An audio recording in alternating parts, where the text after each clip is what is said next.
Welcome back to my channel Celebuzz. Please share and subscribe and press the bell icon for new updates. My admirers and those that perceive a spark within me. Holy cow. If Louis Tagle had known he was going to lose, would he have stepped down, bid by the Pope?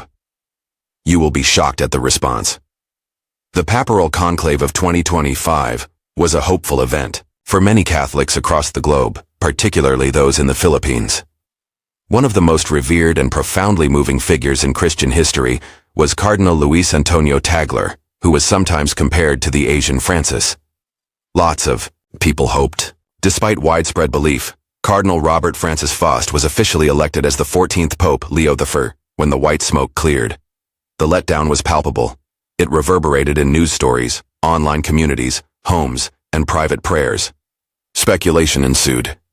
A resignation from Tagle? Was his resignation motivated by sadness or frustration? Let's keep things simple and real. Luis Antonio Cardinal Tagle remained in his position following his election as Pope, away from his responsibilities at the Vatican, the Church, and his mission. He remains faithful, in charge, and present. In reality, what transpired following the conclave and the 14th election of Pope Leo I, Tagle stayed put. No, he persisted. Neither a resignation letter nor a request for release from his responsibilities were submitted by him. Among the most important roles in the Church, he is still active in his role as prefect of the Dicastery for Evangelization, where he oversees global pastoral programs and missionary outreach. This role is not to be overlooked. Being at the center of Catholic evangelizing is a position that demands the Pope's personal energy, vision, and trust. Nothing from the Vatican, no formal announcement, and no inside information points to the contrary. Even when faced with setbacks, Tagle stays put, actively participating. Reliable sources have not indicated that Tagle contemplated leaving. Reuters said he was one of 2025's most beloved popes, but they also noted that he was still highly esteemed in Vatican circles after he was elected. Many Filipino Catholics were disappointed, but proud of Tagle's polite answer and continued service, according to the Inquirer and GMA News.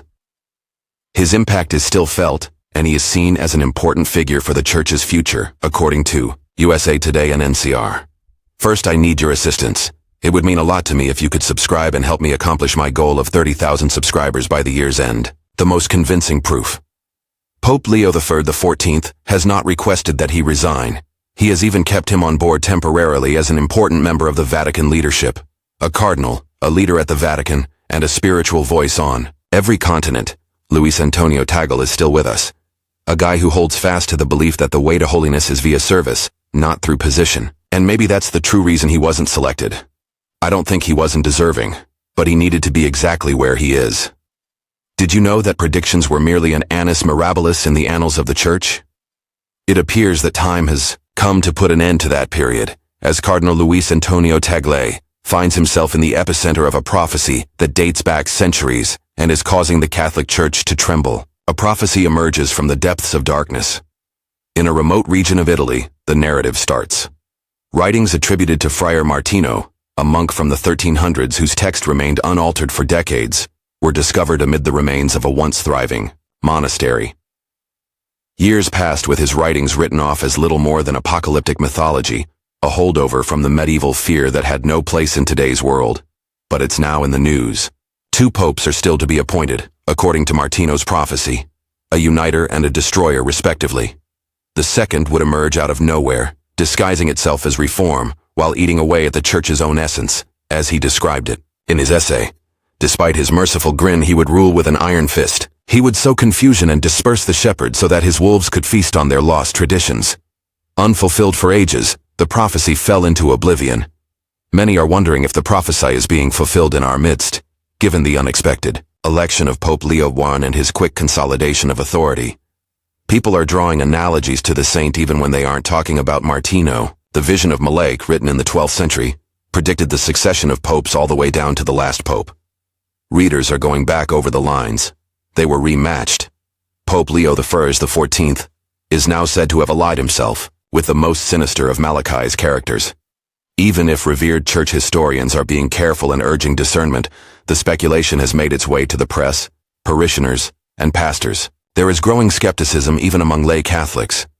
Instead of simply selecting a new pope, What if the conclave unwittingly carried out a prophecy that had been written 7 centuries before?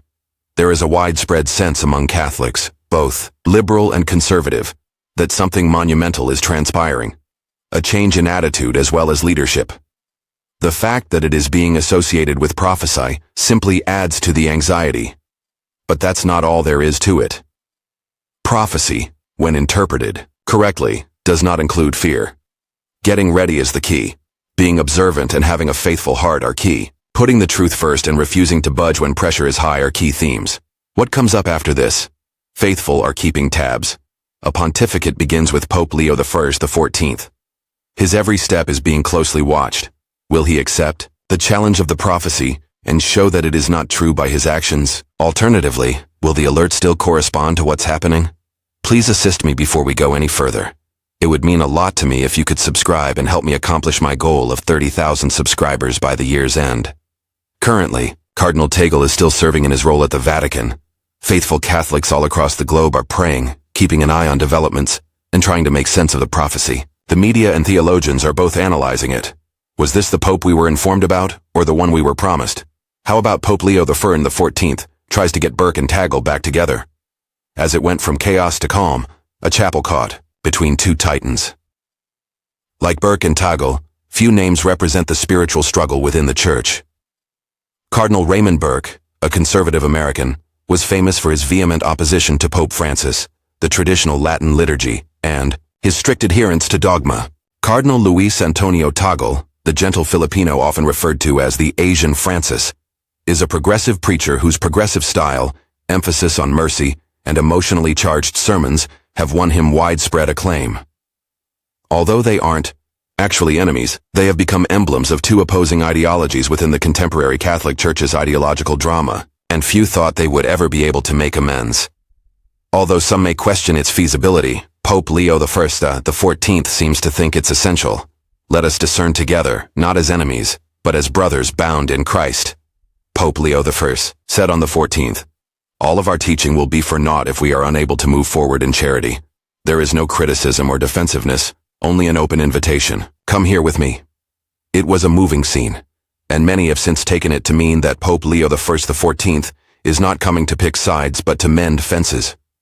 Though there is no formal plan, it appears that one is in the works. Truthfully, the Vatican isn't always good at giving away its intentions. While the moniker, Operation Burke-Tagle Peace Accord, does not yet exist, all the indicators point in that direction. Reconciliation is a recurring theme in Leo XIV's official communications. Recent press briefings from the Vatican have made note of secret discussions amongst top conservatives. A number of Vatican watchers have pointed out that Leo is making a point not to remove voices like Burke, which shows that he is committed to inclusivity. Not a strategy. Whoa, that's pure brilliance. Unity is being urged by the Pope. Still seated at the table is Burke. Tagle maintains a smile. Additionally, the Church is beginning to tentatively function normally again. You're familiar with the subcategory. See what happens when the Pope constructs a bridge rather than a wall right now. The Church may be able to walk hand in hand again this time. An apostolic ministry starts. During the initial week of Pope Leo XIV, Pope Leo I the 14th, Pope, has just been elected and is now formally the victor of Christ on earth. His timetable reflects the heaviness of tradition, the intricacy of church government, and the spiritual thirst of the devout. Every detail of his forthcoming schedule reveals not only his intentions, but also his character. Meeting with media on Monday, May 12th. At Paul Victor VI Hall, Pope Leo I the 14th will meet with members of the foreign press. Doing this is beyond the call of duty. It's a calculated attempt to influence public opinion around the world, demonstrate openness, and leave an impression on both the religious and secular communities. Carefully observing, will he imitate John Paul II's affability, Francis's forthright honesty, or come up with his own unique style? Our first meeting will reveal all. On Friday, May 16th, diplomacy will take place in the Vatican. There is more going on than a simple handshake when Leo the 14th meets with members of the diplomatic corps. A global dialogue is being set by him. A key early move of every pope is courting this audience, which is sometimes overlooked by outsiders. Vatican diplomacy, church-state relations, and international relationships are all laid out here. These handshakes will reverberate far beyond Rome in a world plagued by conflicts, environmental catastrophes, and cultural divides. The inaugural Mass will be held in St. Peter's Square on Sunday, May 18th. Here it is. At 10 a.m. in St. Peter's Square, one of the most famous religious locations on the planet, Leo XIV will openly assume the entirety of the Patrine ministry. As he takes the fisherman's ring, presides over his inaugural Mass, and symbolically embraces his mission to shepherd over 1 billion souls, the world will watch. No, this is more than that. This is an agreement. Every aspect of his pontificate, from the words he uses to the motions he makes and the individuals he recognizes, will shape future interpretations. St. Paul outside the walls on Tuesday, May 20th.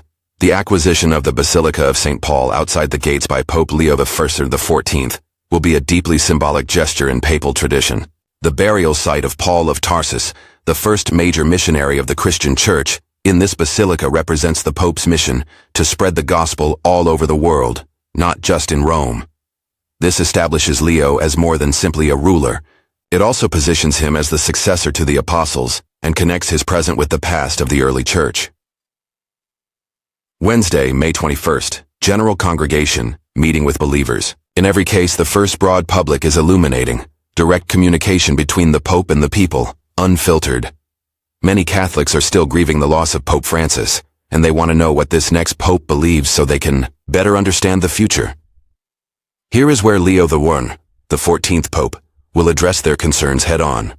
Hope, parables, and stories are what you can anticipate. Meeting with Vatican workers on May 24th, Saturday. There are thousands of people who operate the machinery of the Holy See, and they are behind every public mass and global news. Meeting with the Roman Curer and staff of the Vatican City-State is like entering a private room for Pope Leo XIV. If he stays true to Francis's teachings, he will probably remind them of their work's significance, lay out his own expectations, and make a plea for humility, service, and openness. Though few will pay attention, this second will have far-reaching consequences. There will be a triple Basilica Possession Day on Sunday, May 25th. This spiritually dense and jam-packed discourse is unlike any other.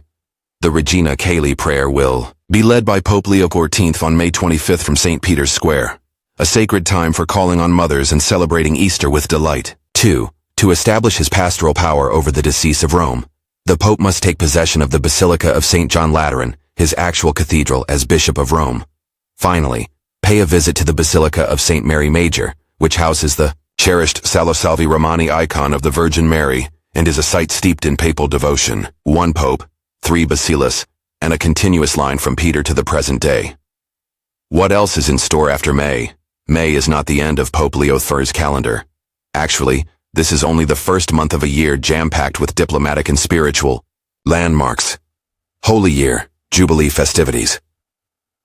Although Pope Francis initiated these initiatives, Leo will see them through to completion. In particular, the Youth Jubilee at the end of July, which is anticipated to attract millions of pilgrims from all over the globe. Under Leo's leadership, the adored millennial Carlo Akis, who became famous for his internet evangelization, is slated to be canonized. Even though the date isn't set yet, the excitement level is through the roof. Potentially visiting Turkey. A choice is approaching. In honor of the Council of Nica's 1700th anniversary, will Leo embark on his maiden foreign tour? It would be a sign of world peace and harmony if he did. There will be something just as revealed if he doesn't. What his priorities as Pope will be. Challenging the Church to adapt to change. This timetable provides a way. In times of change, it's easy to feel lost and confused. With a new Pope comes fresh rhetoric, questions, and policies. But at least we have a plan and some ground rules to work from. Regularity of ceremony. Belief in the power of open communication and action. Pope Leo XIV had a packed agenda, but for Catholics seeking stability in an ever-changing world, it was prophetic. Various news outlets' coverage has come to a consensus, including Reuters, CNN, Vatican News, and even Why Catholic? The early days of Pope Leo XIV are rich with symbolic meaning. He's giving fresh life to old plans, not merely picking them up. The Diplomatic Corps Conference and possible canonizations, which have geopolitical and generational implications, have also attracted the attention of the secular press. You don't merely observe events, you observe a thesis, according to one Vatican reporter. Pope Leo I, the 14th Pope, has proclaimed his papacy to be one of presence, pilgrimage, and promise. Time slots on a calendar aren't what these are. These are markers. It's an invitation. These are the initial chapters of a brand new blueprint, with the pages turning at a rapid pace. Here's a schedule that will guide you whether you're watching from Rome, your home, or even just a peaceful corner of your heart. Both the temporal and spiritual trajectory of Pope Leo XIV will have far-reaching effects on the Church. The strategy is before you. Join the pilgrimage now.